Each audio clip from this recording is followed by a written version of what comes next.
imprevistos aí com o Marcos Coelho, então eu vou convidá-lo agora para ver se a gente consegue fazer com que essa live funcione, porque ele entrou ao vivo e não estava rolando não. Então vamos tentar ver se a gente consegue, eu chamando, se essa live enfim funciona. Vamos lá.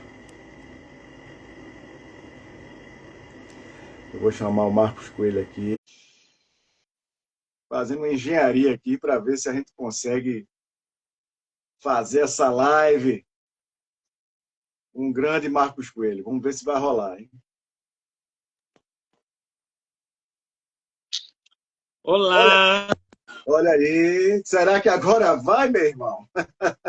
Oremos, né? Oremos, oremos, oremos. Estou aqui numa engenharia reversa aqui para ver se a parada agora rola. Troquei de aparelho de telefone, não é possível. Olá, seja bem-vindo a mais uma live domingueira, Coisa recebendo boa. nessa noite o nosso querido Sidney Nicéias, e já fiz as dicas literárias, ficou gravado no perfil, a primeira Eu estava parte, assistindo, viu? Estava vendo tudo e curtindo.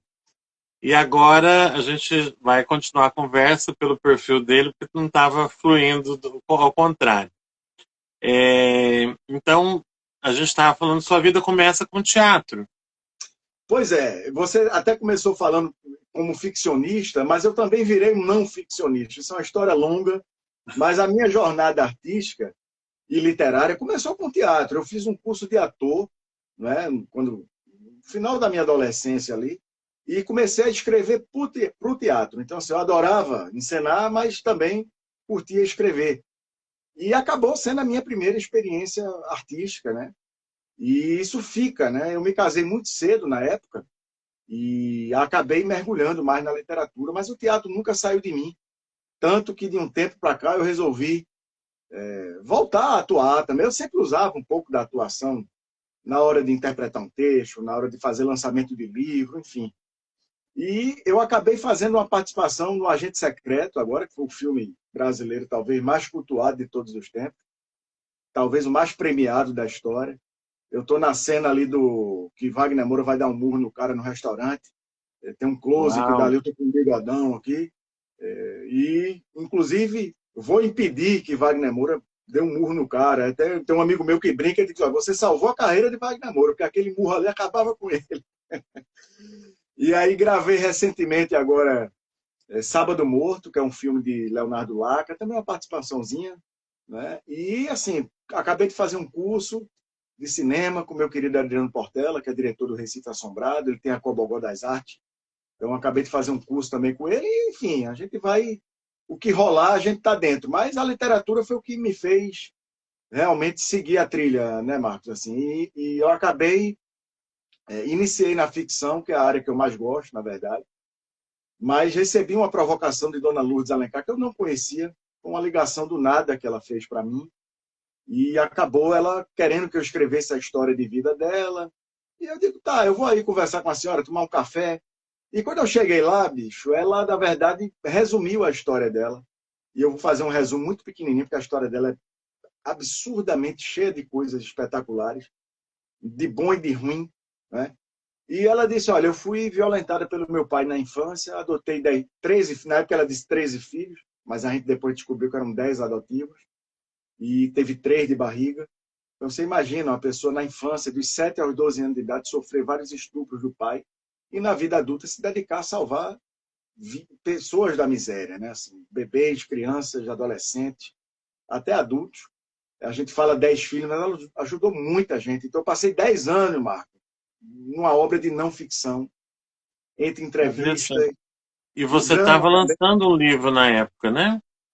Na verdade, a gente lançou, eu acabei dividindo o livro em 2 volumes, por conta O do dela, estado de né? saúde Mas, do mas marido.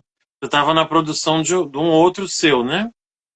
Na verdade, eu já tenho 8 livros publicados, né? Assim, são 7 livros, vai sair o 8º agora, que é esse 8º também é de não ficção, que é uma história, são histórias, na verdade, de uma mulher que há 26 anos coloca as ambulâncias nos estádios de futebol aqui em Pernambuco. Então, se você imaginar daqueles fatos que ganharam o mundo, que normalmente são fatos violentos, não é? Há coisas com o olhar dela e da equipe dela, não é? Há histórias que ninguém sabe de bastidores. Então, assim, são crônicas, é o primeiro livro de crônicas, só de crônicas, realmente. E Odivanê Veiga. Odi tem uma história extraordinária, é uma profissional fantástica, uma pessoa também maravilhosa. E a gente está aí finalmente, estamos no finalzinho da revisão do livro. Já tem data para lançamento, viu, Marco? Vai ser lançado no dia 7 de setembro, no feriadão, lá na Bienal Olha, Internacional do Livro de São Paulo. E a gente talvez faça Rio de Janeiro no mesmo período. Depois a gente volta para lançar aqui em Recife. E aí a gente tem outras praças já também negociando.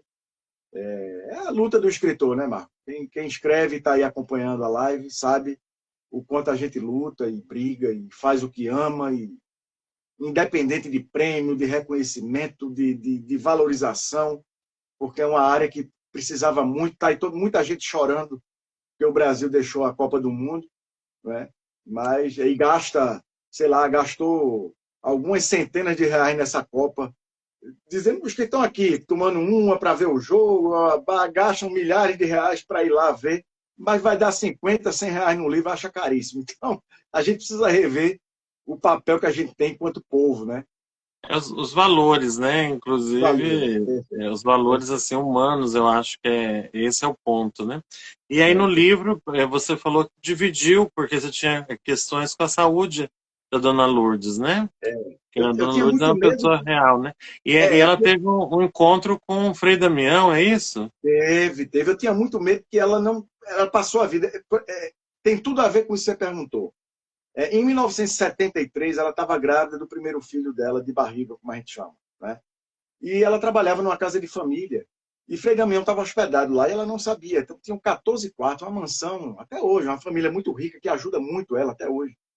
E era uma mansão muito grande, e um dos 14 quartos estava com a porta entreaberta. Ela passou, olhou e disse: opa, peraí, é Frei Damião. Quando ela olhou, era ele mesmo. Ela pediu licença, pediu para entrar, queria a bênção, perguntou se podia se confessar. Ele disse: sente aqui, Lourdinha. E ela sentou e desabou em lágrimas. Só ali, aos 23 anos, Marcos, já dava um baita livro, aquela história até Frei Damiano já dava um baita livro. E ela é, guardou muito bem na memória duas coisas que ele falou para ela. A primeira, ele disse: Lourdinha, não carregue o peso do mundo nas suas costas, você ainda é muito nova, tem muito para viver ainda. E a outra coisa, ele disse assim: um dia sua história vai virar um livro. Do nada. Então, ela, Olha, desde os 23 anos, ela ficou com isso na cabeça. E aí, calhou de eu ser o escritor. E aí é muito curioso, Marcos, porque eu não conhecia a Dona Lourdes. Ela mandou uma mensagem para uma assessora de um vereador, que ela, como era uma líder na comunidade, ela sempre fazia campanha política, enfim. E essa pessoa botou uma mensagem no grupo da igreja que ela frequenta, veja só. Aí uma pessoa disse: olha, eu conheço esse ministério, vou te dar o contato. Passou. E aí Dona Lourdes entrou em contato comigo e foi aquilo que eu falei no começo, né? E eu fui para dizer não e acabei dizendo sim, e ela tinha porque um detalhe que ela falou assim, que ela se apaixonava muito fácil, né? pelas pessoas. Ela sempre diz isso: eu me apaixono muito fácil pelas pessoas, já estou apaixonada por você. Eu achei uma figura no primeiro contato. E quando fui tomar o café com ela, cara, deu uma tremedeira dentro, um calor, que eu digo: cara, eu vou ter que dar vida a essa história. Aí eu pedi muita paciência a ela, porque eu, na época, ia lançar Noite em Clara, que tinha sido o meu romance de ficção mais recente, e ainda é, porque depois eu mergulhei nessa biografia e vem essa outra não ficção agora. E que também não era biógrafo, né? Que tinha ido lá para dizer não, para indicar alguém, mas que eu ia fazer. Se ela tivesse paciência, ela disse: olha, no seu tempo. E aí, cara, foram 10 anos, né? Não é brincadeira, não. Foram 10 anos e deu certo. Graças a Deus deu certo. Olha, e aí, mas o livro desses Amores de Lourdes, tu dividiu em duas partes, para poder dar Acabei tempo dividindo em dela dois estar volumes, presente, né? por conta, na verdade, do estado de saúde dela, né? Ela, Dona Lourdes, já teve um AVC, já teve dois infartos e é diabética, tem outros problemas, hipertensa. Então eu digo: cara, se eu não lanço esse livro logo e ela morre ou tem um problema sério que não consegue ir para frente, eu não vou me perdoar nunca. E para não arriscar, eu fiz uma coisa que comercialmente não é bom, mas eu tive que fazer. Eu dividi em dois volumes, já que o livro era grande. para poder não perder a chance de tê-la. E graças a Deus ela foi para os 2 eventos, acabou dando certo. Mas ela hoje já tem lapsos de memória, já tem mais dificuldade às vezes para falar, então acabou sendo uma decisão, no fim das contas, acertada, né? Acertada, né? E É. ela curtiu bastante o Muito, lançamento. muito. Tem alguns aspectos aí. Eu vou fazer o seguinte, eu vou tirar aqui, porque o telefone, a bateria está indo embora, esse telefone aqui. Meu Deus. Agora pegou a carga. Deixa eu ver se eu consigo colocar aqui. Pronto. Hoje a gente está com muito desafio, bicho, mas vamos lá. Eu não estou vendo, ó, gente, eu não estou vendo nenhum comentário, por isso que eu não estou comentando nada do pessoal. Eu não sei se ele desabilitou os comentários em live. Ele tem muito Rapaz, negócio de não, configuração. não está desabilitado, não. Deixa eu ver aqui. Mas Não, tá, ainda não há pergunta, já. Quem eu quiser só vejo perguntar, o meu, não vejo o comentário de ninguém. tem uma galera massa aqui já online com a gente. Então, mandar um beijão para todo mundo. Deixa eu Quem falar um está pouco coordenando, sobre. quem tá coordenando hoje é o convidado. Ah, Rapaz, a gente inverteu. e A aí, gente e aí o convidado é o seguinte, quando você terminar a live, tu não esquece de me colocar de colaborador para ir nas duas, Com certeza, meu irmão. Com certeza. né? Nesse caso de Lourdes, viu, Marco? Ah, Foi muito interessante. Foi um projeto muito assim marcante na minha vida. É um divisor de águas, no fim das contas. Porque, além do lado literário, eu hoje ser também um biógrafo, ser um escritor de não ficção, que até então não era. Não era meu objetivo, eu não entrei por isso, não entrei por dinheiro, não entrei para ser biógrafo, não entrei porque a história dela precisava ser contada. Então, eu me vali da minha condição de ficcionista para dar vida a uma não ficção. E aí eu fiz um trabalho meio híbrido, aí, meio diferente, né?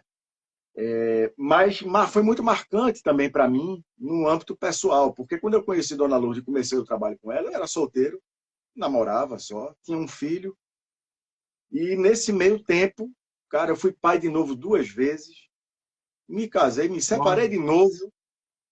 Pense então, no barulho, mano. de certa forma, ela te colocou o pó do pilim-pim-pim da fertilidade. Foi por aí.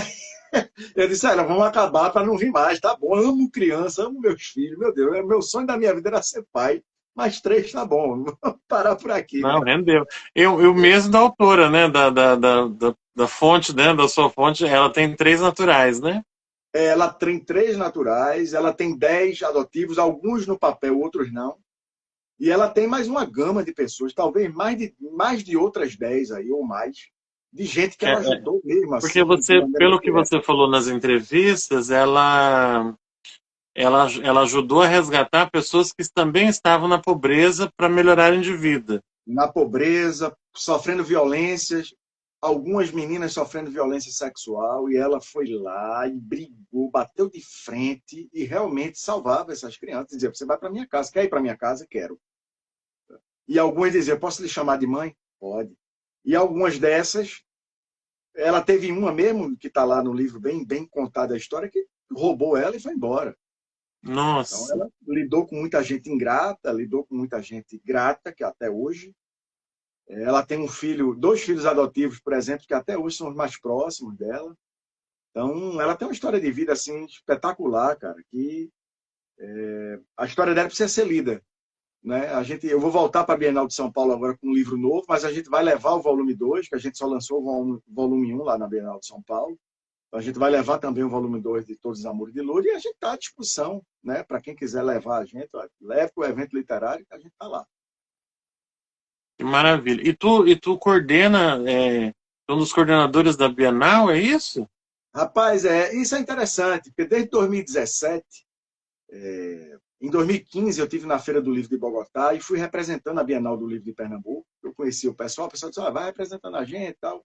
E eu fui com meu amigo e irmão Carlos Henrique Sierra, que é um poeta colombiano premiadíssimo. E a gente foi meio que representando mesmo a Bienal. Eu fui como autor, obviamente, mas fizemos muitos contatos lá e tal.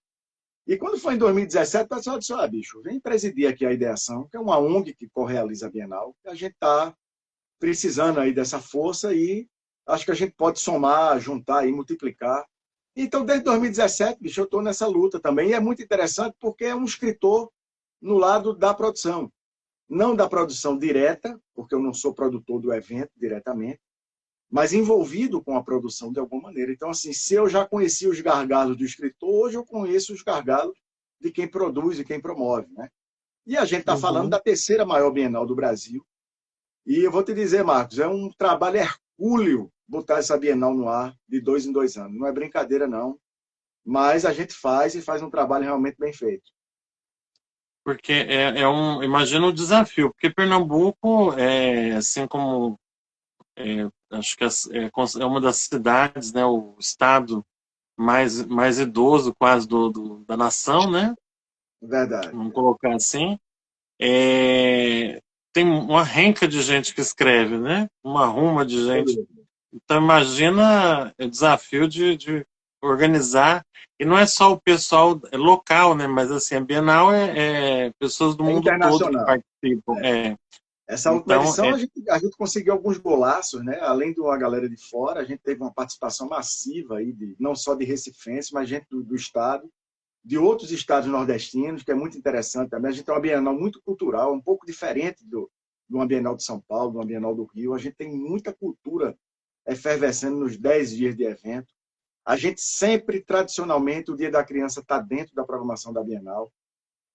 E a gente conseguiu, esse ano, trazer um cara feito o Mia Couto, por exemplo. O Mia teve aqui uma figura olha, simpaticíssima, batemos um papo muito bom nos bastidores, um cara assim espetacular, ficou louco pelo Recife, ele identifica muitas similaridades da cultura africana e nordestina, e tem, porque a gente tem uma influência muito forte também, no Brasil inteiro, né? Mas aqui também das danças, das cores, do folclore, né? do povo, do comportamento das pessoas. Então, assim, para ele foi muito rico voltar ao Recife, ele já tinha vindo outras vezes, mas na Bienal foi muito massa a gente ter ele esse ano. Né? Foi inclusive a querida Cida Pedrosa, minha amiga, que é vereadora do Recife, mas é uma poeta de mão cheia, vencedora do Prêmio Jabuti e tantos outros. Bateu um papo muito bom com ele. Então foi muito rico. Assim. Para a gente é uma Bienal muito rica, mas muito desafiadora, especialmente em termos de imagina. dinheiro, né? Porque não é fácil captar e é sempre um desafio, e às vezes a gente consegue que o dinheiro entre, o evento abrindo, no dia da abertura está entrando verba. Então a gente não consegue, às vezes, fazer determinadas coisas, porque tudo isso é rubricado, né? Você tem que, toda a verba que você capta, você tem que gastar com aquilo que está na rubrica. Não pode, eu vou gastar ismo, agora eu vou pagar X de cachê. Então, quando você tem uma provisão com antecedência, é muito mais fácil você fazer as coisas. Quando não tem, bicho, é briga, mas a gente tem uma briga boa. E aí você conseguiu até um selo, né? Eu vi de gás carbônico, alguma coisa assim, A gente ambiental. tem um pessoal aqui da Novo Olhar, que é até de Beto Tubarão, Luiz Roberto, que é um cara espetacular. Beto tem uma empresa e eles certificam eventos. O que é que a gente faz? A emissão de CO2 que você tem com o evento, seja na passagem de avião, seja na quantidade de energia gasta, seja com insumos, com um monte de coisa, a gente compensa isso através de plantio. Né? E a gente foi a primeira Bienal do Brasil também. Eu não sei se foi o primeiro evento literário, mas com certeza a primeira Bienal do Brasil a fazer compensação de carbono. Então, tantas toneladas de carbono que foram emitidas no evento, a gente fez a compensação plantando no mangue, melhor ainda. A gente foi para Maracaípe, aqui, que é juntinho de Porto de Galinhas, que é um lugar maravilhoso, e fizemos um plantio de mudas no mangue. Então, só para você ter uma ideia, Marcos, o que a gente gastou, o que a gente emitiu de CO2 durante o evento, com um ano já vai estar pago, e depois de um ano é lucro, porque essas plantas vão ficar Sim, lá. porque elas continuam agindo, né? Então, um trabalho assim muito, muito legal, muito bem feito, e a gente quer manter isso para ver se ano que vem a gente faz de novo. Olha aí que coisa. O Ednilson está aqui, diz que você é uma das estrelas da Bienal. Ô, E a rapaz, próxima Bienal será em 2027, de 8 a isso. 17 de outubro. Olha E aí. aqui a gente está tendo a participação, estou vendo aqui, a tia Drica e a tia Mimi, que são do Grande Sergipe. A tia Pô, Drica, que coisa boa. ela se reinventou na contação de histórias e na profissão, e agora está com baixa visão, né? Ela teve problema na visão, e ela se tornou contadora de histórias já numa uma nova vida, né? Uma nova Coisa boa. perspectiva. Mandar um abraço para Ednilson, que é parceiro nosso da Bienal, viu? Cara queridíssimo, e é bom ter amigo, né? Que a gente só ouve elogio, é bom demais. Ô, Romero Marques, vai dar certo, manga é vida.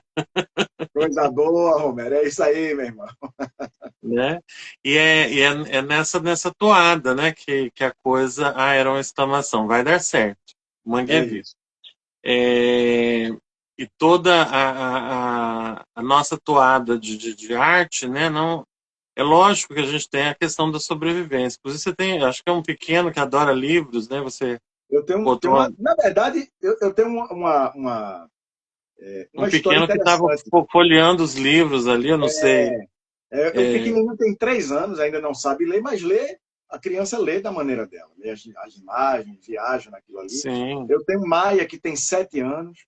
Maia já é uma leitora ávida, adora a Turma da Mônica, lê livros. Hoje ela está dizendo, pai, tem muito livro novo, mas eu quero mais. Beleza, vamos comprar. E eu tenho um filho mais velho, que eu brinco muito, eu fui pai novo, também fui pai velho, né? Então, o meu filho mais velho tem 29 anos, está em Portugal, estuda lá em Lisboa, olha, trabalha. Também é um leitor massa. E eu acho que a arte, Marcos, ela sempre foi uma ferramenta de educação, para mim, muito forte. Porque eu me lembro que Vitor Hugo, meu filho mais velho, ele tinha mais ou menos 14 anos de idade. Eu tive em Belém, fui uhum, fazer um evento lá com o meu querido Carlos Correia Santos, mandar um cheiro para ele, aqui um cara massa. E meu filho não lia, cara, assim. Meu filho adorava cinema, mas ele não lia.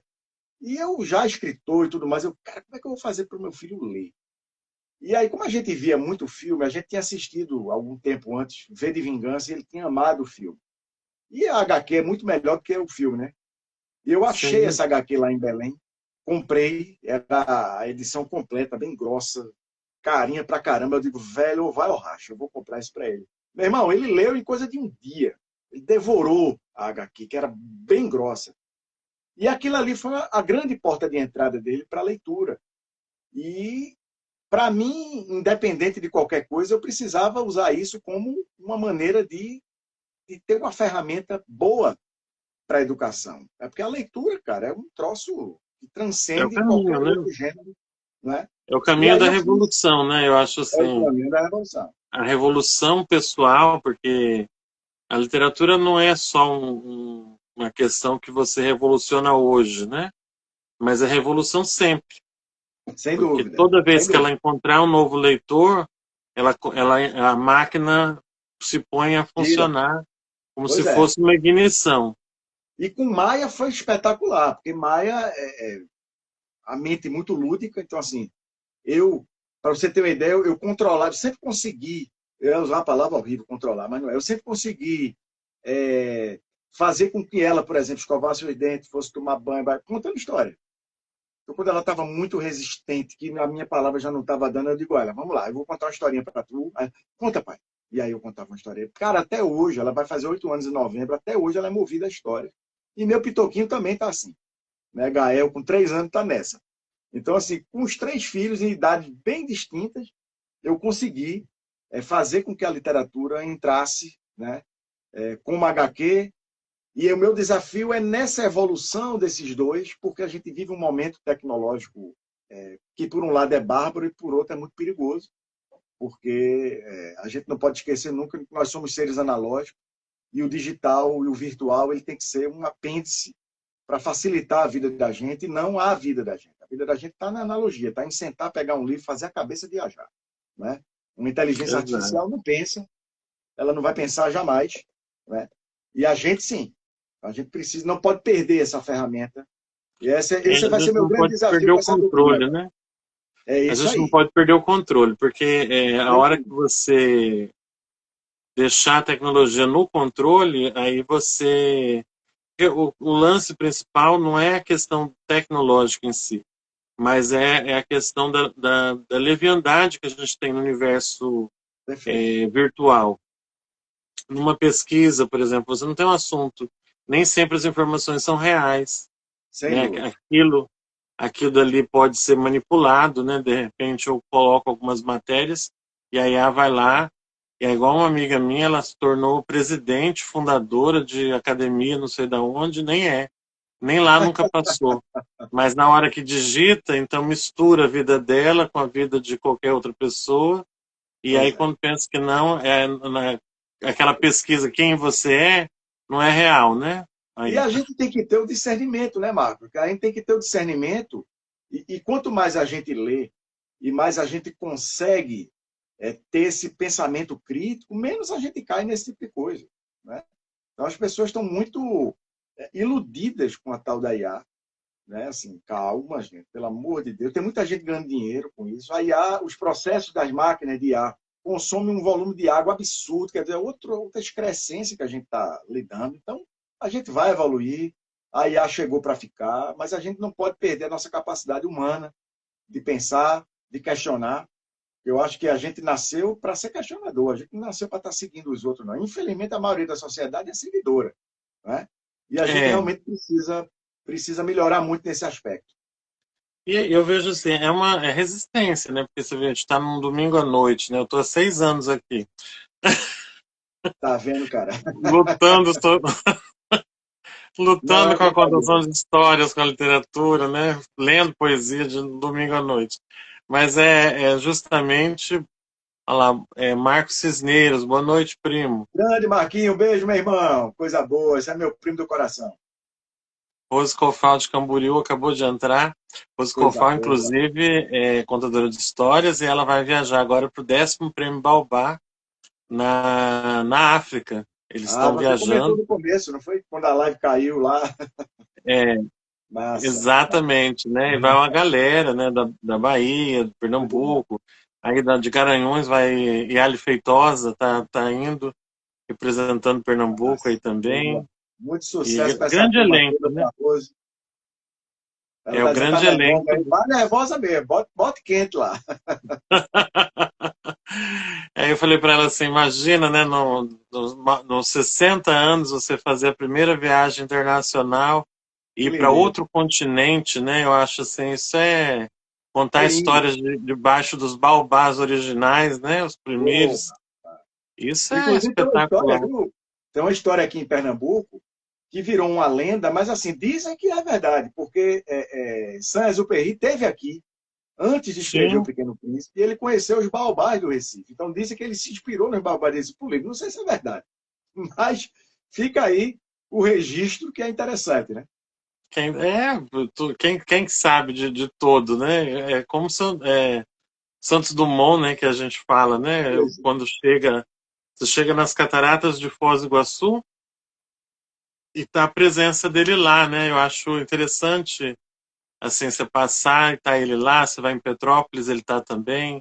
Sem É, dúvida. é, é interessante você ver, assim, às vezes uma pessoa de pequena estatura, mas que é fenomenal, né? É Pois é. grandioso, é igual a Irmã Dulce, né? Ela Oh, olhou para o eu vou lembrar. galinheiro e ela viu uma grande obra. O Frei Damião também é grandioso. Também. São pessoas que eu vejo, assim, é, não são artistas como ficcionais, né? Mas são os artistas da vida real, Sem dúvida. que são aqueles que olham ali e falam assim, ó, lindo lugar para fazer uma vila, ó, linda. Tá vendo E aí você? você, que aí É você isso. vê que é o meu parente, né? Que é o Coelho, né? Duarte Coelho. Então, Isso, assim, é. eu sou dessa dinastia aí, né? Da família Coisa Coelho boa. Pereira. Minha mãe Massa. é Eli Coelho Pereira, da primeira dinastia. E aí você vê assim, eu falo, meu Deus, tem os seus contrapontos, lógico, né? Toda história tem o lado dos assassinatos, tem a parte triste também, que não, em qualquer Infelizmente. fundação você tem os lados sombrios da história, mas Sem é história. Nós não temos o que fazer, nascemos agora, então a gente tem que tocar daqui para frente e E melhorar, né? procurar melhorar, né? Sempre, né? Eu acho que é Isso esse aí. o aspecto maior. E aí, então, aí o livro dos Amores de Lourdes, tu divide em dois tomos. Então, parte um e Isso. parte 2. A parte um pega desde o nascimento dela. A gente tem um introito lá que fala dos pais, dos avós, que tem coisa a ver com familiar, claro. E o segundo volume é a partir dos 40 e alguma coisa de idade, até 2015, 2016, mais ou menos, não lembro agora o último fato. E a história dela, cara, os 2 volumes reúnem histórias assim impressionantes, não só dela, mas das pessoas que ela ajudou, né? Qualquer um de nós, quanto mais a gente vive, mais história a gente tem para contar, mais coisas a gente vivenciou, dramas, coisas boas. Cara, mas assim, a gente se juntar 10 coisas, talvez seja Já, muito. 10, 15, Dona Lu tem 100 fatos extraordinários. Cara, eu tive que mergulhar, foram 400 laudas de entrevista, né? uau! Porque como ela não tinha grana, eu não ia gravar. Eu digo, cara, eu não vou gravar porque eu vou ter zilhões de horas para decupar depois e isso vai me travar, né? Então eu ia entrevistá-la, né? Eu ia almoçar com ela, ficava a tarde toda, aí às vezes eu não almoçava, chegava um pouco mais tarde, tomava um café e ficava o resto da tarde inteira. Então toda semana eu me encontrava com Dona Luz Alencar. E ela ia contando e eu ia digitando já na hora. Ao final, quando terminava, 3, 4 horas depois, eu lia, ela dizia se tinha alguma coisa fora do lugar, se estava bom e tal, vamos nessa. E depois que terminaram as entrevistas, foi uma trabalheira para transformar aquilo em literatura, né, numa narrativa literária, porque não é uma biografia convencional, e eu também tinha que escolher que fatos iam ficar, né? O que é que ia ilustrar essa mulher? E o meu norte era justamente aqueles fatos que ajudassem a construir para o leitor quem era Lourdes Alencar criança e o que ela se tornou lá na frente, até a vida de idosa, né? E foi bem desafiante, foi muito desafiante. A minha amiga, querida escritora, cineasta, Georgia Alves, me deu uma força grande, porque teve um momento, velho, que eu travei. Eu digo, meu irmão, lascou, eu não consigo mais ir para frente, não. E ela me ajudou muito nos originais, e até de dar força e tudo mais. E eu cheguei num ponto que eu destravei de um jeito que foi maravilhoso. Foi Deus, eu acho, porque eu estava com medo, cara, de não conseguir concluir o trabalho por uma série de dificuldades, inclusive de inexperiência. Porque Olha, algumas informações, para você ter uma ideia, eu não consegui construir uma linha do tempo. Porque teve uma coisa muito curiosa aí, nesse processo, é que Dona Lourdes, ela realmente começou a confiar em mim depois de um ano de entrevistas. Então, ela me contava coisas pela metade. E um ano depois, ela começou, olha, meu filho, naquela época do meu pai, eu vou contar agora. Ela sempre chorava. Então, ela foi abrindo o jogo. Então, eu, na minha inexperiência, não consegui nessa produção de conteúdo das entrevistas, organizar essa linha do tempo. Essa foi o meu pior problema. Hoje eu tiro de letra. Hoje qualquer pegou. projeto que eu pegar, eu tiro de letra. Mas assim, eu tive dificuldade pela minha experiência, né? E é normal. Eu já tinha experiência como ficcionista, mas como não ficcionista, não. Então foi muito desafiante no final das contas. Mas a gente tem um feedback muito, muito legal assim, do livro. É um livro forte em alguns momentos, porque ela sempre disse: conte minha história toda, não esconda nada. E teve coisa que eu tive que esconder, não vou mentir, porque tem coisas que Que não ela dá, né? falava que poderia ter implicações familiares. Eu digo, cara, não vou botar isso do jeito que está aqui, não. Vou cortar isso aqui, vou omitir ali. Então, É a algumas coisas realmente. maquiagem, né? A Não chega maquiagem nem a ser uma literária. maquiagem. Não chega nem a ser uma maquiagem, mas assim, fatos envolvendo ela e pessoas próximas que eu digo, olha, isso aqui eu não vou colocar, porque vai gerar um burburinho muito ruim para a senhora, para mim, e não faz sentido. Eu já tinha fatos muito bons que traziam a ideia que eu queria, sem precisar entrar nesses No pormenores. mérito, né? Eu É, lembrei agora da Lígia Fagundes Telles, né? Quando ela fala dos amores dela. isso. E no primeiro livro ela colocou todos só iniciais, né? Assim, Aham, ela não ela não colocava o omitiu nome. os nomes. E aí, quando ela ficou mais veterana, ela falou assim: não, agora eu posso liberar todos os nomes. E o curioso é que mais de 90% dos personagens do livro, os nomes são fictícios. A gente mudou para não ter problema. Mas mesmo assim, ainda teve coisa que eu omiti, que não precisava, porque eu já tinha outros fatos que traziam atitudes e coisas que já construíam essa personalidade dela. Então, sim, não tinha necessidade, né? De uma Uhum. certa polêmica, né? Não precisava. Então, tá Mas, feito. mas foram muitos amores mesmo. Muitos amores, cara. E o título vem disso, né? Todos os amores de Lourdes Ela é devota de Nossa Senhora de Lourdes, então, assim, Dona Lourdes Alencar, ela tem aquela aura do sincretismo religioso brasileiro, ao mesmo tempo que ela frequentou Umbanda, que ela trabalhou no terreiro, ela se diz kardecista, é devota de Nossa Senhora de Lourdes, faz novena todo ano. Então, assim, é esse sincretismo fantástico do brasileiro, né, Não é que eu tentei não é fazer, totalmente, né? que tivesse vivo no livro isso, porque a espiritualidade se mostrou muito presente na vida dela, para o bem e para o mal não, Sim. mas assim, desde 7 anos de idade que ela começou a incorporar entidades. Então assim, eu sempre costumei brincar que espiritualidade é experiência. A pessoa que nunca incorporou, que nunca passou por uma situação inacreditável que envolve a espiritualidade, ela não acredita, ela tem todo o direito de não acreditar. Né? Tem gente que acredita sem nem ter passado. Mas quando você experiencia, como Dona Luz experienciou, é impossível, você não tem como negar. Não é? Então eu queria que isso estivesse muito presente na obra, mas eu queria respeitar os credos de todo mundo, eu queria respeitar a visão de todo mundo, para não tendenciar nada, né? Deixar a coisa como foi. Né? Então, mas assim, a espiritualidade sempre teve muito presente na vida dela. Ela sempre foi uma pessoa muito grata e ajudou muita gente nessa área também. Para você ter uma ideia, Marcos, fazia fila de gente para ela rezar, benzer na Olha, casa dela. Até quando eu conheci ela, ela ainda rezava as pessoas. Depois ela parou porque realmente a saúde já estava muito comprometida, debilitada, né? debilitada.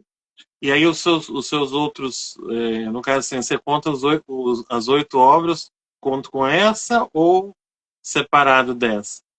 Não, inclusive, eu tenho que contar os 2 volumes como 2 livros, porque são 2 ISBN diferentes, são 2 coisas diferentes, e eu tenho que contar Mas dois. os Então, 8 livros já incluído da Lourdes. são 7 livros. O oitavo é esse que vai sair agora. Né? Em Ah, setembro, dia são 7 vai sete sair o já com oitavo. com esses São dois da 7 Lourdes.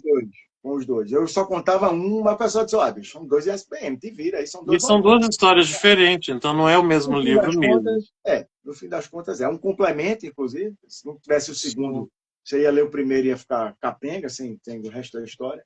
E Então, aí os outros você trabalha, são romances ficcionais? o primeiro livro, ele foi um grande enxerimento. Eu não tinha nenhuma condição, como escritor, assim, de fazer um bom livro na época. Mas eu recebi a visita de um casal amigo, que era Sérgio e Carla, eles leram algumas coisas minhas e disseram, cara, tem que publicar. E eu, como sempre fui muito enxerido, eu disse, sabe uma coisa, eu vou escrever alguns contos, algumas crônicas e alguns poemas que eu já tinha e vou fazer uma reunião disso no primeiro volume. Então, eu publiquei O Que Importa é um Caminho, que é um livro fraquinho, mas que tem esse mérito de ter sido o primeiro. E, vez por outra, tem alguém me dando um feedback por causa desse livro. Eu não estava bem, esse livro me ajudou, porque tinha alguma coisa. Pô, massa, valeu, cumpriu a missão. Né? Mas aí eu levei 6 anos para escrever o segundo livro. E aí eu escrevi O Rei, a Sombra e a Máscara, que já é uma obra ficcional bem mais interessante. É um livro que me rendeu aí uma crítica também muito interessante. Eu fiz um curta-metragem baseado no livro, baseado no texto introdutório do livro. Então foi um curta muito bem feito. Eu dirigi esse curta.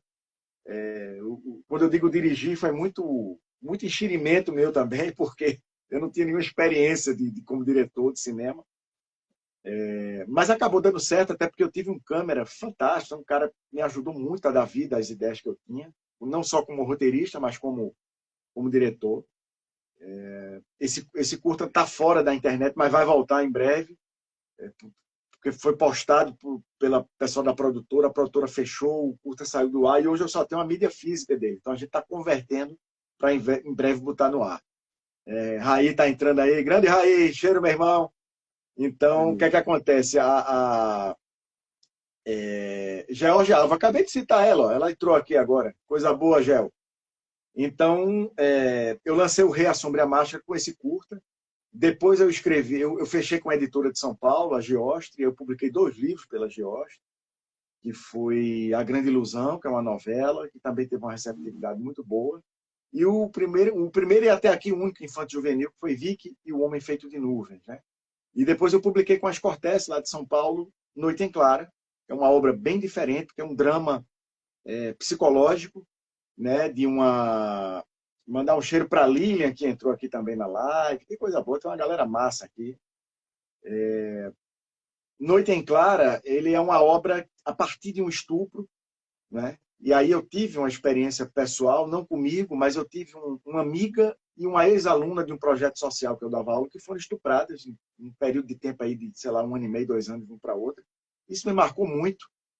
E eu comecei a escrever pequenos fragmentos de texto, né, bem líricos, que eram sobre angústia, angústia existencial. Até então não tinha muita coisa com a questão do estupro. Mas, inevitavelmente, como eu postava alguns deles nas redes sociais, eu tinha um feedback muito bom disso. E eu digo, peraí, eu vou continuar escrevendo fragmentos, sem compromisso de roteiro nenhum. E aí eu escrevi uma sequência de 3 ou 4 fragmentos por conta do estupro. E aí, obviamente, naturalmente, quando eu terminei de produzir os fragmentos, eu tinha 100 e tantos fragmentos de texto, então eu fui decidir o que é que entrava, o que é que não entrava, e dar um norte àquilo. Um processo muito diferente, né? E nesse norte, o estupro virou o mote da obra, onde a personagem ela entra numa espiral para dentro assim muito profunda e ela precisa se descobrir, sair daquilo, né, se encontrar. Então, é uma obra bem diferente, construída através de fragmentos, é um romance em fragmentos, e também foi bem interessante. Raí coloca aí, Noite em Claro é uma obra-prima, e foi interessante que eu conheci Raí por conta, na Universidade Federal, fui bater um papo com alunos, ele era da Universidade Federal de Pernambuco, e a gente acabou com uma amizade boa aí, ele adora o livro, eu também adoro o livro também que ele escreveu, que é maravilhoso. E foi quando veio Todos os Amores de Lourdes, né? E eu publiquei os 2 volumes, e agora vem Entre Cobras, Leões e Timbus, é o título do Olha, livro, porque são os mascotes dos times de Pernambuco, né? A Cobra do Santa Cruz, o Leão do Sport, o Timbu do Náutico. E como os jogos se passam com esses times e também do Retrô, que é o clube mais novo, a gente conta essas peripécias da equipe médica atuando nas ambulâncias no campo de futebol, no jogo, né? Atende torcedor, atende jogador. E é interessante porque é um tema pouco falado, viu, Marcos? Assim, muita gente não conhece, acha que aquela equipe médica que está ali é do clube e não é. É uma empresa contratada privada, não é?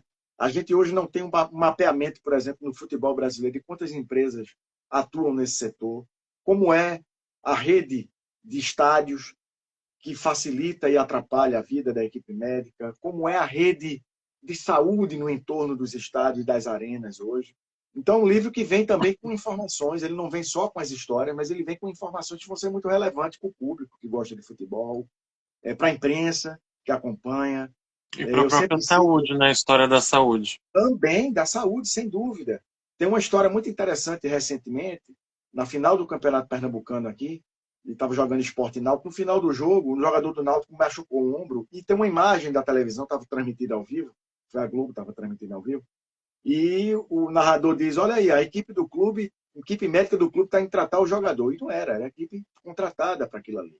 Então a imprensa também precisa de mais informação, o torcedor precisa de mais informação. Precisa Numa briga entender. que houve, numa briga que houve entre Sport e Palmeiras aqui na Arena de Pernambuco, uma briga feia de torcida organizada, a equipe foi deslocada para fora da Arena de Pernambuco para atender, e quando eles foram atender o pessoal do Palmeiras, a torcida não queria, porque dizia que eles eram do clube. Veja que loucura, o pessoal ferido e não queria ser atendido. Então, assim, existe ainda muita coisa mal colocada. Então, esse livro também se pretende preencher essa lacuna que existe nesse lado do futebol. E é curioso, Marco, eu não sei se você sabe, eu quase fui jogador de futebol, né? Eu era goleiro, né? Assim, quase me profissionalizei. E eu tenho uma vivência como jogador de futebol, né? E eu sei o que é a podridão do futebol, porque eu também vivenciei. Eu deixei de ser jogador por isso também. Eu fui vítima também dessa podridão. E depois, como escritor, acabo indo revisitar o futebol que fez parte da minha adolescência toda e quase o início da vida adulta, com esse livro agora que vai sair. Olha, que interessantíssimo. E a vida de ator continua, a vida de A vida de literato, né? ator vai em paralelo, né, cara? A vida de ator, ela vai em paralelo e eu tenho interesse na área, assim, que pintar de E na área convite da também para literatura fazer. você ganhou prêmios também, né?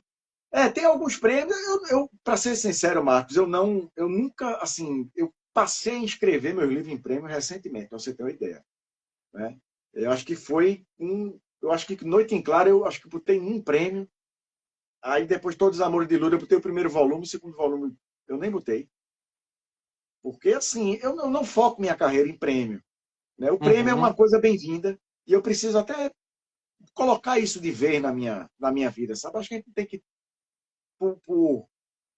eu sempre tive uma visão crítica em relação aos prêmios, porque é sempre um grupinho de pessoas que diz quem é bom e quem não é, quem merece ser premiado e quem não é.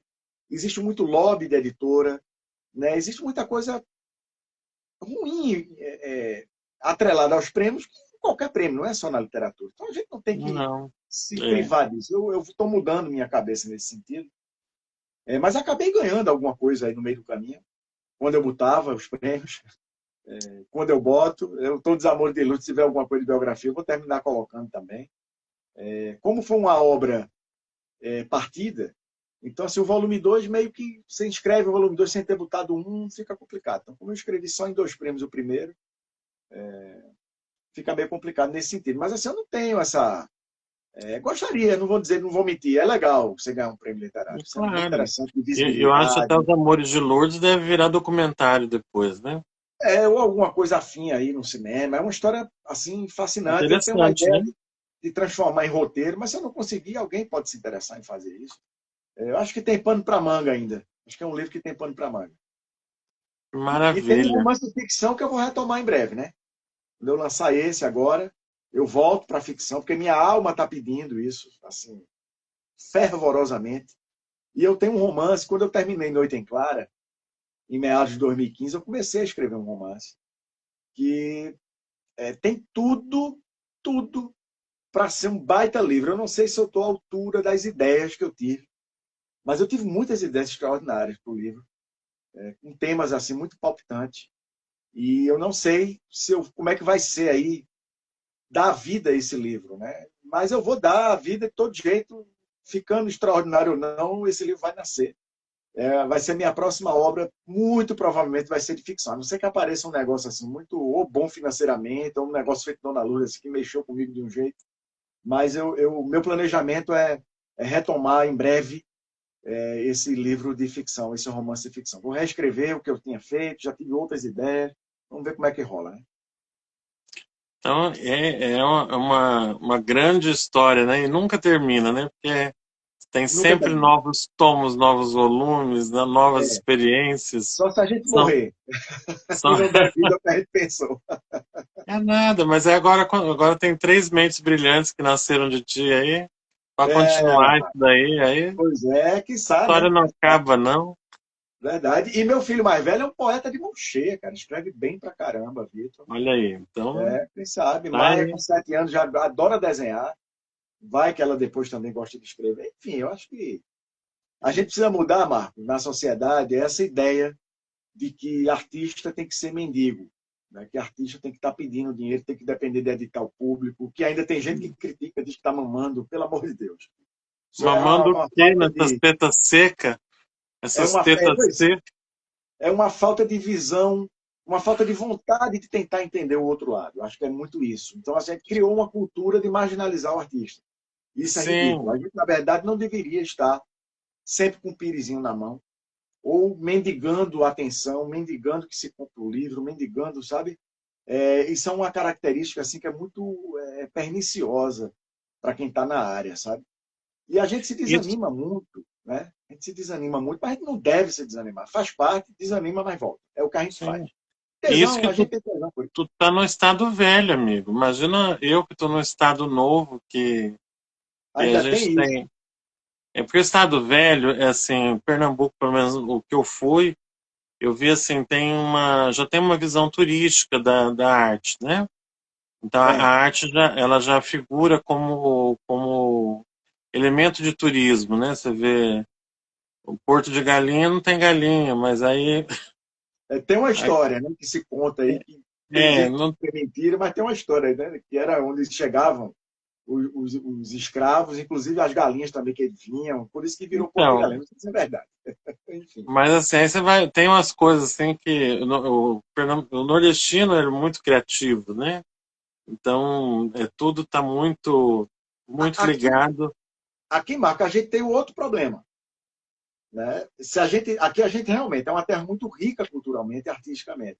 Mas a gente tem um problema muito sério aqui, que passa muito pelo viés político, e passa muito pelo comportamento cultural também do público, ainda que seja um público que goste de cultura, mas a gente tem uma visão ainda muito distorcida e a gente tem uma metáfora aqui que é perfeita, que é a metáfora da corda de caranguejo. Então, aquele caranguejo que começa a se destacar e subir, os outros vão tentando subir, puxa ele de volta, cai todo mundo. É impressionante. Então, o que é que se criou como cultura? O que é horrível. O cara tem que ir para fora, tem que ir para São Paulo, Rio, para o exterior, ganhar alguma coisa lá fora, ser visto lá fora para ser reconhecido aqui. Então, a gente tem outros gargalos aqui, assim, bem complicados em relação a isso. Mas é trabalho e não sei o que fazer. Mas já avançou, amigo. Fala assim, ainda assim, Não, tá bom. Devagarzinho vai avançar.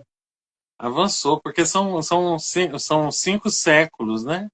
Sem então, dúvida, sem dúvida. Aqui a gente tem bem menos tempo, então são 50 anos, então é bem diferente, né? Verdade. Ainda nem deu 50 anos, vai dar ainda. Olha, às Mato vezes, Grosso do Sul pode ser até que avance mais rápido, vamos ver. Né? Porque eu falo assim, eu tô no estado novo, a gente tem muita dificuldade ainda de estabelecer como divisa de teatro, divisa de turismo mesmo, de venda da nossa arte como um item de luxo. Eu acho assim, um item troféu, que é interessante isso, né? Quando você tem um item troféu. Aqui a gente tem, lógico, grandes figuras, mas até nacionais, como Manuel de Barros, né, que foi o grande poeta, mas Manuel de Barros era fazendeiro. Então, ele era rico. Então a ascensão dele era previsível, né? Não tinha como não dar certo. Né? Agora, assim, quando a pessoa... eu vejo, assim, Cora Coralina, por exemplo, que foi porque Deus queria que fosse, né? Patativa do Assaré também vai porque Deus queria que fosse. Tem certas figuras que vai porque Deus quer que vá. Mas que era para ir mesmo, não era não. Assim, pela lógica. Tem outros que vão morrer e não conseguem. Faz parte. É igual Gonzaga, né? Gonzaga, que depois Gonzaga de pai para filho, o próprio filho dele, são pessoas que, assim, na Gênese não era para ter ido longe. Verdade, cara. Estava totalmente fora daquela curva, fora da tendência. Mas é aquilo que eu te falei, teve que ir para São Paulo, para Rio, teve que rodar lá fora para ser reconhecido. É um troço complicado. Mas tem um aspecto divino nesse negócio. Tem. Né? Tem um dedo divino. Que acontecer, né?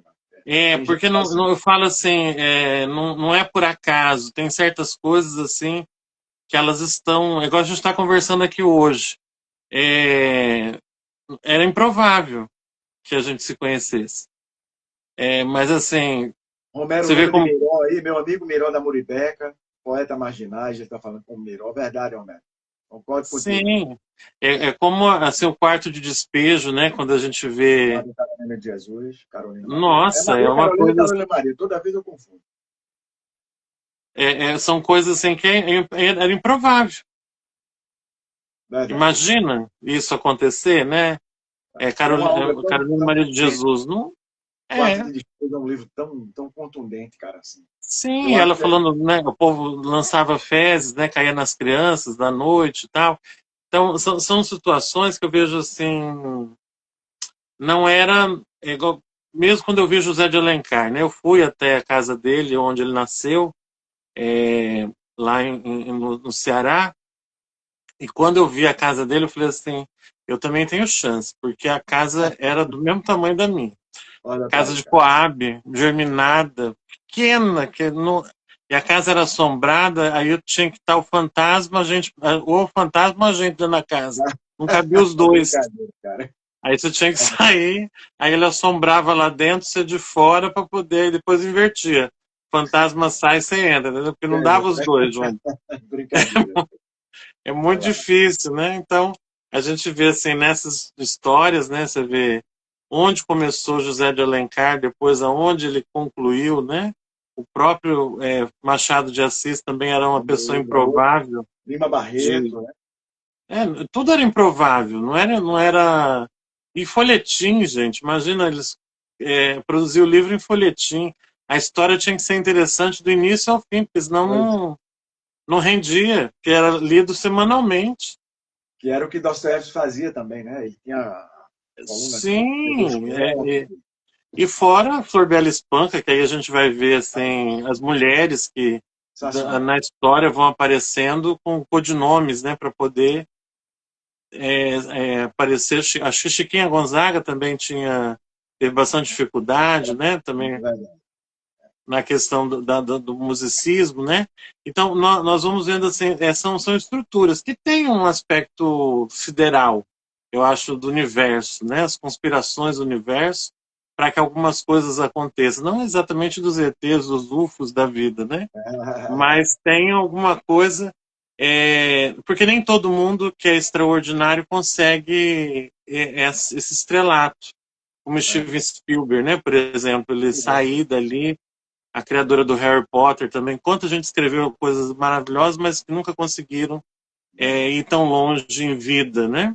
O Sem Tolkien, eu dúvida. acho que escreveu do Senhor dos Anéis, não viu a obra virar filme nem nada disso, Pois né? é. Assim, Camões também morreu numa situação caótica, E né? tem aqueles que vão ser realmente descobertos depois de mortos, né? É sim, que é Na o literatura, na pintura, como Van Gogh e tantos outros. Tem muita gente aí que acabou sendo descoberta depois. Ariano Suassuna tinha uma frase que eu achava ótima. Ele dizia: escritor bom é escritor morto. Ele só vai saber se a obra dele realmente tem valor depois que ele morrer. Enquanto ele estiver vivo, por mais que derem holofote, é o tempo que vai fazer com que aquela obra realmente seja é o considerada tempo que, é o importante e tempo que relevante. prova, né? Por mais às vezes os críticos tentem falar, olha, tal obra é boa, mas não é lida, adianta o quê, né? É Sem como dúvida. Paulo Coelho, o pessoal tem aquele questionamento, o pessoal do acadêmico, né, da universidade, aquela coisa, inclusive a família descende também de Pernambuco, também de alguma É forma, né? verdade. E aí ele foi tido como louco, né? Teve perseguições na ditadura também, teve muitas coisas, mas aí você vai vendo. E uma vez o crítico falou assim, sua obra não é boa. Ele falou assim, não é, mas o mundo lê. Eu E é tenho uma do experiência senhor. muito boa com o Paulo Coelho, viu? Ah, Parece que é ele de verdade. Mas quando eu tive em 2015 na Feira do Livro de Bogotá, o stand do Brasil homenageava Pernambuco. Né? E foi feita. Aí, é quando eu digo a você, quando tem os gargalos aqui, né? Foi feito um projeto aqui com o governo do estado, a Bienal de Pernambuco estava no meio, ia levar um pool de autores. Ariano Suassuna era o cara homenageado, o stand da Embaixada do Brasil era decorado com Não Troco Meu Urso pelo Ok de Ninguém, a cara de Ariano ali, o movimento putz, armorial, toda aquela arte armorial. E faltando uma semana para o evento, o governo de Pernambuco simplesmente disse: a gente não vai, não. E aí eu com o Carlos Sierra disse: nós vamos, agora a gente vai na tapa. E aí a gente foi como autor, ele, na verdade, Sierra foi mais me produzindo do que como autor, e também representando a Bienal, que nós fomos. E aí, quando chegou lá, Marcos, eu era o único, e foi Sierra que disse: leve o máximo de livros que você tiver, e em português. Eu levei quase 400 livros, Marcos. Em 4 dias esgotaram meus livros. Era o único do olha, stand que estava em português. Todos os outros estavam traduzidos para o espanhol. E aí eu brinco até hoje, né? Eu vendi mais do que Paulo Coelho, meu amigo. E é verdade, não é mentira, né? né? Porque é o ponto, né? Que é É. interessante isso, né? Porque às vezes a gente tenta agradar, né? Eu, quando vou nos encontros do Mercosul, falo em bom português, eu não fico Tem que traduzindo ser, nada, cara. não. Não, e o Eu sou. colombiano agora, é muita gente que estuda português, então o pessoal ia lá já direcionado, eu quero livros em português. Tava o meu e eu lá. Então eu tava lá, autografava, pá, pá, vende tudo. Se eu tivesse levado mais, eu tinha vendido mais. E Olha tem aí. outra coisa curiosa, tava eu, Carlos Sierra e Marcelino Freire no stand. Marcelino também fez essa que é bem daqui de Pernambuco, é de Sertânia, a cidade que eu adoro, por sinal, tem um projeto social lá que eu faço parte. E aí eu estava conversando com o Sierra e quando eu procurei Marcelino, não estava. Quando eu olhei, Marcelino estava tirando uma foto, que era uma policial colombiana se esticando para tirar um livro de Paulo Coelho lá de cima. Porra, bicho, até aqui se miserável, o pessoal veio procurar ele. Muito curioso. O comentário da gente lá dizendo: porra, bicho, a turma veio procurar Paulo Coelho. É foda. Realmente é um cara Né? que Você pode não curtir a literatura dele, eu não sou muito chegado, mas você tem que respeitar, no mínimo, você tem que respeitar. Sim, porque fala assim, que outro autor conseguiu publicar na Caras. Pois é. O Zahir, ele publicou o capítulo na Primeiro Caras, capítulo. aquela revista não Eu me tem lembro que nada a ver com alguém me deu uma literatura. revista com um livro, eu li o primeiro capítulo. Sim, e aí aí ele publicou na Caras, ele foi autor na revista Exame, que é empresa de negócio, empresa, grandes empresas, pequenos negócios, tá lá a capa, ele está lá na capa, ele é citado como Não, o ele autor, conseguiu porque um assim, escritor geralmente brasileiro. você geralmente seu livro fica mais conhecido do que você. É, E ele é mais conhecido que os livros. Ou tão conhecido quanto os livros. É então, bem é interessante verdade, isso. sem dúvida. Porque assim, é difícil você ter hoje, nessa mídia que nós temos hoje, até uma mídia de consumo, um autor consumível como ele. Verdade. Né? E traduzido. Ele foi traduzido para. Eu acho que é um dos mais traduzidos hoje do mundo. Né? É a obra de Paulo Coelho. É interessante isso. Costumo dizer que Paulo Coelho fez o brasileiro gostar de ler, de certa forma. E agora, Deve assim, ter aí o ajudado povo muita gente, criticou, sem dúvida. né? Ele entrou na Academia Brasileira de Letras. Teve o povo. Ele entrou, Jô Soares na época não, né? Mas, assim, em relação, ninguém pode negar que ele é um escritor. Sem dúvida, sem dúvida. Ele E é você, um escritor.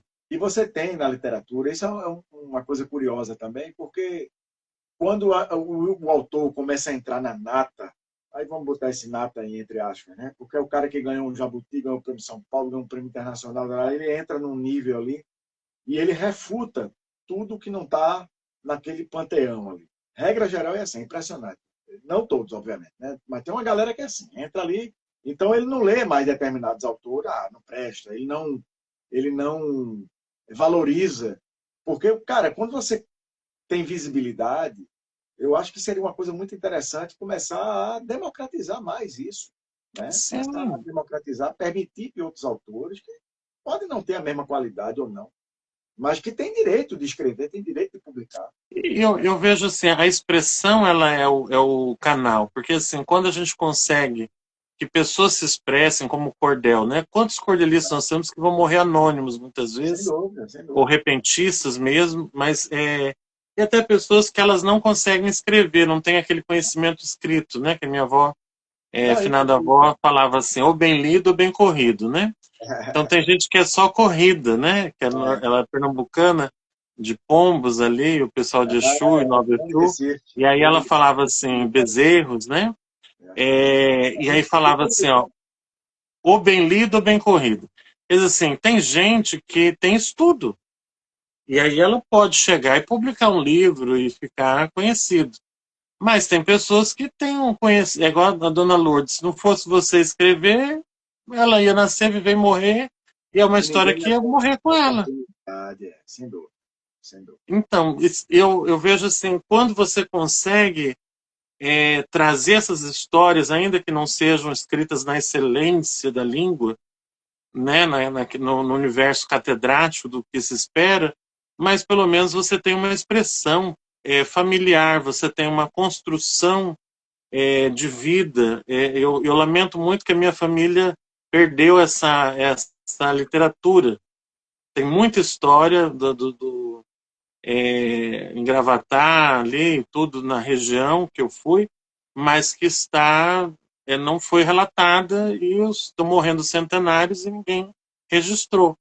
Então, Isso é assim, uma coisa que eu acabei, Bart, interrompendo só rapidinho, por conta de Todos os Amores de Lourdes, eu, vez por outra, tem alguém que diz, cara, tem uma história familiar, e, bicho, eu não tenho condições de...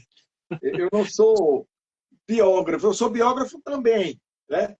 Mas eu sou agora ficcionista e preciso voltar para a minha ficção. Então, assim, mas tem muita coisa boa aí que pode ganhar tem. desse E dia até aí. seu tio, né, que o pessoal que antigamente você era sobrinho do tio, né, como é, Clau? Cléo. Cleo. Cléo Messias foi diretor da Globo aqui 20 e tantos anos, Sim, muito diretor conhecido, regional. né? E depois ele brincava com você que aí depois o povo falava assim, o que que você é do Sidney, né? É, Porque onde eu chego, o pessoal diz assim, cara, tu é Nicésio, tu é o que de Cléo? Sempre foi assim. E aí um dia, isso é o quê? Acho que menos de um ano antes de tio Cléo falecer, eu encontrei com ele uma vez, ele disse, rapaz, onde eu chego agora que eu digo, eu sou Cléo Nicésio. Ah, você é parente de Sidney, escritor. Eu digo, vai te lascar, deixa tua onda. Cléo Ele era era, figura. é Figura. brincalhão, né? E você vê Figura. que são as coisas, né? Mas se a gente não escrever, se perde na memória. Eu Tem que acho que ser, é tem que ser. o E, registro, né? e a gente tem um desafio. Eu vou ampliar a questão, que a gente está falando muito da memória, né? Mas eu vou ampliar isso para a escrita literária de maneira geral. A gente tem um desafio muito grande de tentar mudar a realidade. Né? A gente que está aqui agora, né? O que é que a gente pode fazer para tentar melhorar o terreno para quem escreve? Estou falando só de literatura, mas isso vale para a arte em geral, para a cultura em geral. O que é que a gente pode fazer para melhorar isso? Isso é uma coisa que me persegue muito.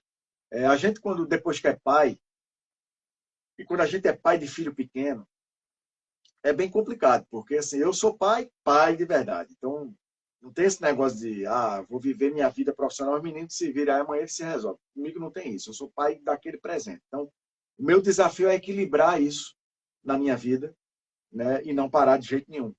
E para quem, de repente, também não tem filho pequeno, desistir é a coisa mais fácil que tem.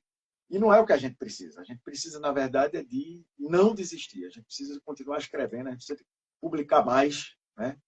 A gente precisa quebrar tudo aquilo que não que hoje é impossibilidade, transformar isso em possibilidade, nem que seja para o amanhã.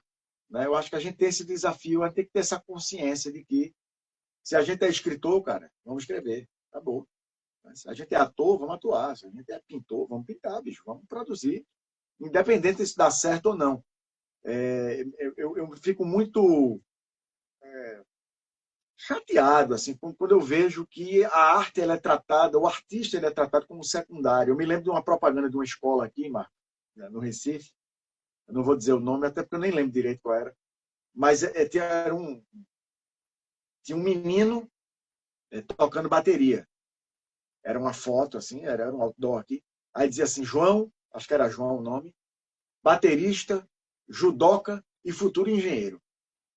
Porra, bicho, o cara não pode ser futuro judoca, não pode ser futuro baterista, ele tem que ser engenheiro. Quer dizer, a gente tem que ter uma profissão. A escrita, até quando não vai ser mais profissão? Ainda Para não vai ser profissão. validar, porque não valida o sucesso. Não valida. Aí, se você não faz realmente sucesso, você é um vagabundo. Eu achei um negócio extraordinário. Depois que Wagner Moura fez o Agente Secreto, que ele estava divulgando Cannes, fazendo aquela campanha toda do filme pelo Oscar e tal. Em paralelo, ele tava em cartaz com uma peça de teatro em Salvador. Cara, isso é um negócio foda. Ele não nega as raízes dele. O teatro é outra área espetacular para a vida humana, que é muito subvista. Né? Aqui em Recife, cara, a gente tem atores fantásticos. Aí, às vezes, eu vou prestigiar, chego lá, tem 10 pessoas, 5 pessoas. Sabe? E às vezes a maioria ali está com convite, nem pagou o ingresso. Então, assim, o teatro saiu das escolas praticamente, ninguém leva mais montagem teatral. Exato. A gente precisa mudar muita coisa, bicho, aqui, sabe? E não é só lei, eu acho até que a gente melhorou muito. Né? Na parte Eu vejo legal, a gente está bem amparado. Agora eu vejo assim, é a parte de cultura, né? Essa cultura da leitura, cultura do teatro, mudar cultura essa da cultura arte. prática.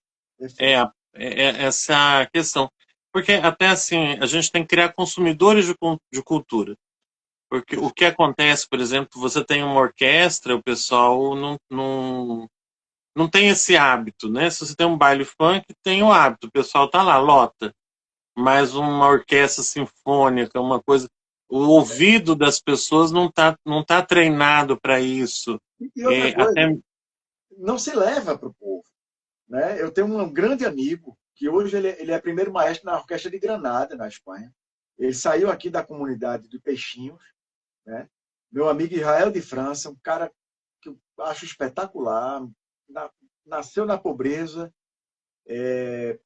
Ele aprendeu a tocar violino por conta de um projeto social. Inclusive, tem uma história maravilhosa dele, que ele estava atrasado para ir para a aula, e com o case do violino, ele novinho, correndo na Avenida Dantas Barreto, aqui na Avenida, no centro do Recife, para pegar um ônibus porque ele estava atrasado. E o policial prendeu ele, achando que ele tinha roubado o violino. Só porque ele era negro e pobre. E aí, quando chegou na delegacia, ele contou a história dele. O delegado disse: toque para mim. Aí ele tocou. O delegado disse: agora você vai pegar a viatura e vai levar ele para o ensaio dele agora. E mandou o policial levar ele para lá. E essa história acabou virando aquele caso verdade que existia na Globo. E foi meu tio, quando eu conheci Israel de França, que ele disse: Nicesto é o que de Cléo? Eu digo: sobrinho. Ele disse: cara, Cléo foi um divisor de água na minha vida, porque depois daquele caso verdade, que ele brigou para que acontecesse, a minha vida mudou. E realmente, então assim, ele criou um projeto no Alto da Mina, nos Butrins, que é um projeto de uma comunidade bem pobre, e ele me convidou uma vez para participar. Eu li um poema lá, sabe, as pessoas lhe aplaudindo de pé, pessoas pobres da comunidade, crianças da comunidade tocando música clássica na orquestra dele. Exato. Então, assim, quando você leva, o pessoal começa, gosta, consome também. Então, porque é lindo, mas é algo que você tem que ofertar, porque naturalmente você não vai ter esse acesso. Onde que eu aqui na periferia eu vou ter acesso a um piano de cauda? Não tem como. Olha o preço do piano. Aqui mal a gente consegue colocar o colchão dentro da casa, tão pequena. Então, assim, às vezes mal você tem um guarda-roupa, você pendura em arara, pendura num pau, você joga a roupa no montinho ali em cima da cômoda, porque não tem, e aí tem o cupim que come tudo que você tem. Você tem as pragas, você tem os baratos, você tem ratos, você tem.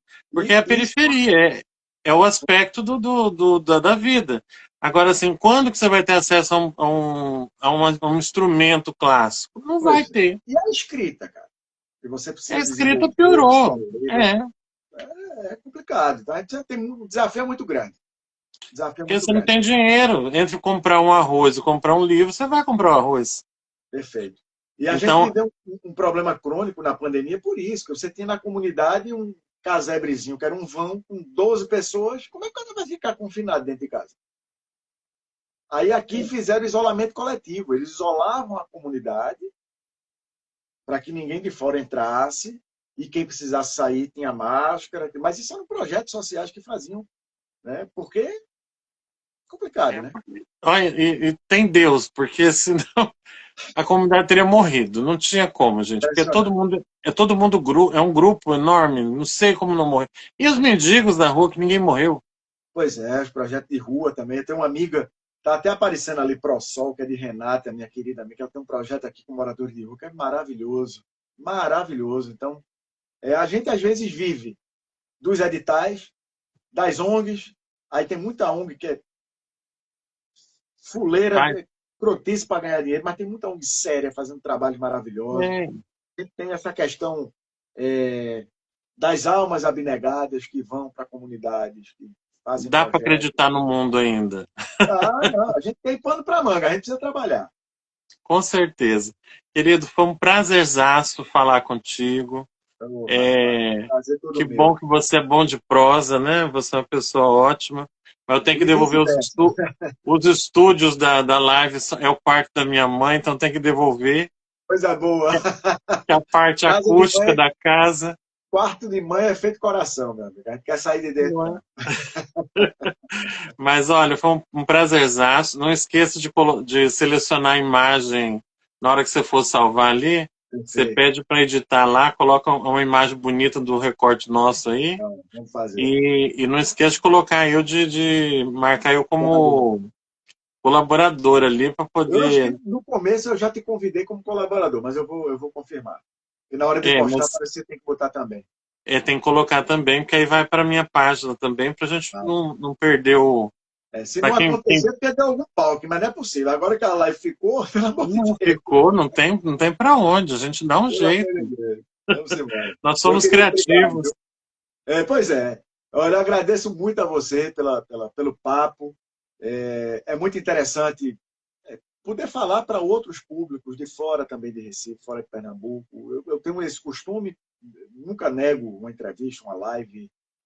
nunca nego eventos literários, não sei que seja inviável mesmo para mim, porque é importante a gente estar trocando ideias, conhecendo gente nova, apresentando o que a gente faz, o que a gente tem que fazer. Quem puder me seguir aí, @SidneyNicés, mandar um beijo para Dora. Ô, Dora, coisa Olha, boa. E pede os livros, né? Todos os Amores de Luz foi feito de forma independente, então a gente não está em livraria, a gente está vendendo online ainda. Tem uma ideia depois de que isso vá para a livraria. E é bom a gente descobrir, né, Marcos? Descobrir gente nova, ler gente nova, não ficar preso só nos grandes lançamentos, onde estão as grandes editoras, a gente procurar os independentes, procurar os selos, procurar aquele autor que não é conhecido, que de repente a gente vai descobrindo é assim, né? Então é importante, uma live exatamente. como essa é muito legal. Eu não fui no Mato Grosso do Sul ainda, eu tenho um grande amigo no Mato Grosso, que é o Papai Noel Pantaneiro, Clóvis Matos, que é uma figura espetacular. Mas quem sabe, eu chego aí em breve, quem sabe, Mato Grosso do Sul, para a gente trabalhar, lançar livro, a gente está sempre à disposição. Mas agradeço demais a você, meu irmão. Eu que agradeço e vamos para próximo. Próximo domingo, nós vamos receber o Tinga das Gerais, né? Ele é um contador de histórias de Minas Gerais, um grande ativista também. E depois a gente desce para Bahia, né? Para receber Opa, boa. aqui a Mari Souza, que é mais outra contadora de histórias e tem suas experiências, né? Com a literatura e ela vai contar para nós como que isso acontece dentro da educação. Ó, Coisa boa, coisa boa. um beijo grande, Para um nós, para esse povo obrigado, que acompanhou a gente, valeu mesmo. obrigado, Quem obrigado, não viu, Kiko assiste depois, né, Nascimento, Marcos? com certeza. E quem vai assistir durante a semana, né? E Lá aí vamos nós. eu tenho que encerrar essa live, eu estava esperando o finalzinho para mandar um cheiro pro meu querido Kiko Nascimento, que se não fosse ele, isso aqui não tinha sido viabilizado. É um cara que eu conheci num programa de entrevista e ficou a amizade, ficou a admiração recíproca. Ele é um incentivador das artes, da cultura. Então, muito massa, Kiko. Obrigado. Obrigado a todo mundo que estava aí. Elaine, que coisa boa, Elaine. Obrigado. Romero também, meu irmão. Todo mundo que está aqui ligado, valeu. Marcos, eu lhe chamei porque deu pau lá na live, né, na inicial, mas você que vai encerrar. Uma ótima noite, uma semana excelente, abrindo o mês de julho. E Coisa abrindo com essa boa. figuraça e no aniversário da Live Domingueira, 6 anos no ar, né? Desde 2020 a gente está aqui todo domingo para levar arte, cultura, informação e os bastidores, né? Como é que se constrói o livro por detrás do livro, a arte por detrás da Isso. arte. Existe uma pessoa, existe uma pessoa humana que está por detrás desse projeto, com as suas dores, com seus sonhos, seus fracassos, né? Com tudo que existe na É linha do isso, tempo, na linha da vida, né? E é é isso isso que aí. torna a gente humano e É muito isso. especial. E, sobretudo, gente, nós somos únicos, não existe ninguém igual a ninguém. Por isso que é interessantíssimo, né, viver e encontrar pessoas.